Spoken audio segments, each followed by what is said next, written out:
బాలకోట గారు పిఠాపురం నుంచి అలాగే అనకాపల్లి ఎంపీ స్థానం నుంచి పోటీ చేయాలనే సంకల్పంతో పవన్ కళ్యాణ్ గారు ఉన్నట్టు తెలుస్తోంది. ఇది 2 రోజులుగా it's doing rounds in the political corridors. ఆ నెసెసిటీ ఎందుకు వచ్చిందండి ఆయన? అంటే అసెంబ్లీ పార్లమెంట్ చూస్ చేసుకోలేకపోతున్నారు, రెండిట్లో ఏదో ఒకటి.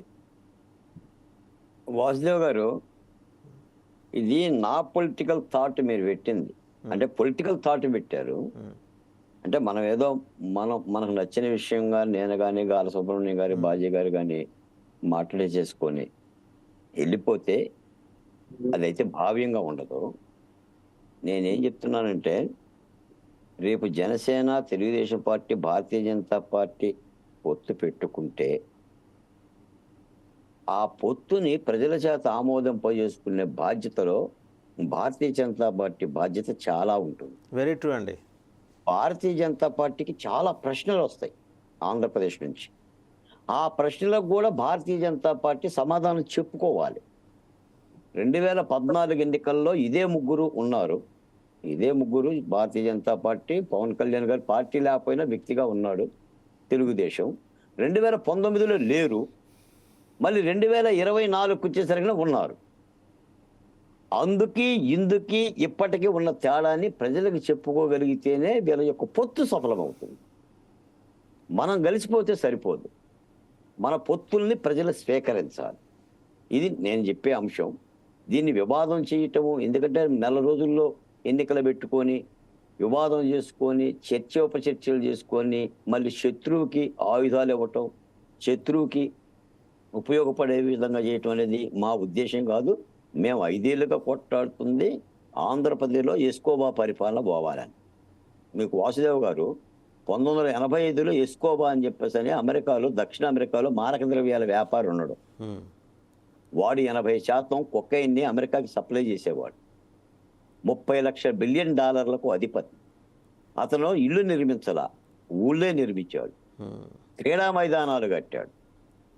అతన్ని అరెస్ట్ చేయాలంటే ప్రభుత్వాలు గజగజ వణికాయి. 1400 మంది పోలీసులను చంపాడు. 8 మంది జడ్జీలను చంపాడు. ఈ రోజున ఆంధ్రప్రదేశ్లో ఎస్కోబా పరిపాలన జరుగుతుంది. అంతా కేజీఎఫ్ఏ. ఎదురు మాట్లాడితే ఏమవుతుందో తెలియని ఒక భయానక పరిస్థితి.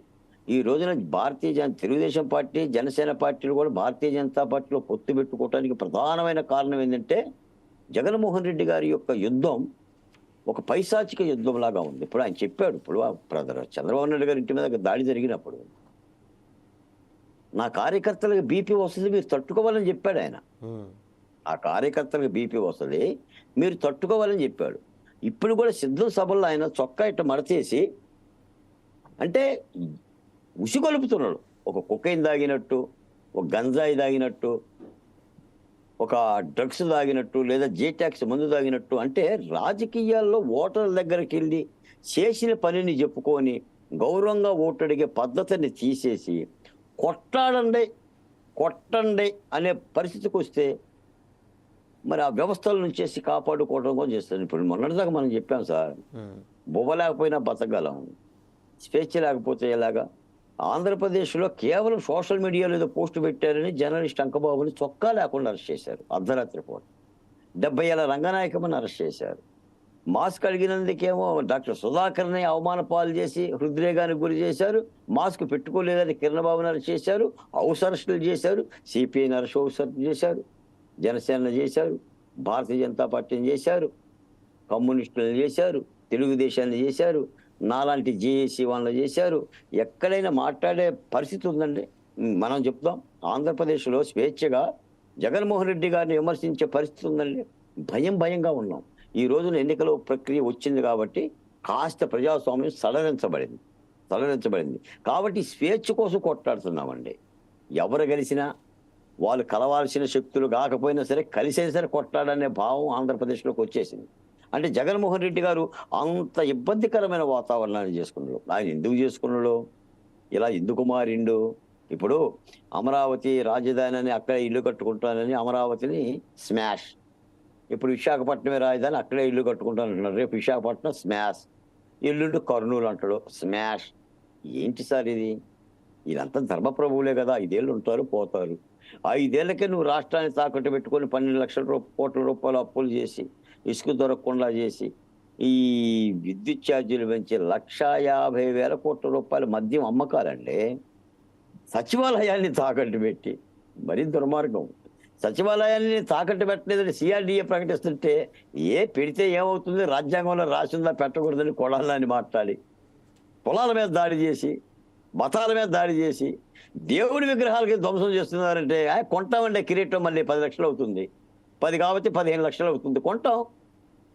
ఈ భావంలోకి తీసుకెళ్ళి, ఎందుకంటే నాకు తెలిసి అయితే, నాకు చాలా మంది ముఖ్యమంత్రులతో నేను ఇంటర్వ్యూ చేసిన వాళ్ళని జర్నలిస్ట్గా, 16 మంది ముఖ్యమంత్రుల ఏలుబడిలో ఇలాంటి ముఖ్యమంత్రిని అయితే ఆంధ్రప్రదేశ్ చూడలేదు, చూడబోదు. మేం ప్రతిపక్ష పార్టీలు చెప్పేది ఏంటంటే, జాగరూకతతో యుద్ధం చేయాల్సిన అవసరం జగన్మోహన్ రెడ్డి గారి మీద ఉంది. ఎందుకంటే జగన్మోహన్ రెడ్డి గారు ఈజ్ వన్ ఆఫ్ ది ఒక నయానియంత పరిపాలన రవి చూపించాడు. జాగరూకత లేకపోతే మాత్రం ఆయన ఏం చేస్తాడో కూడా తెలియదు. ఎందుకంటే ధన బలం ఉంది, అంగబలం ఉంది, మళ్ళీ ఏ కోడికత్తి దొరుకుతుందో, ఏ గొడ్డల వేడి దొరుకుతుందో, ఏ గొడ్డల్ని ఏ పార్టీ చేతుల్లో పెడతాడో కూడా తెలియదు, ఏ కోడికత్తిని ఏ పార్టీకి అంటగడతాడో కూడా తెలియదు.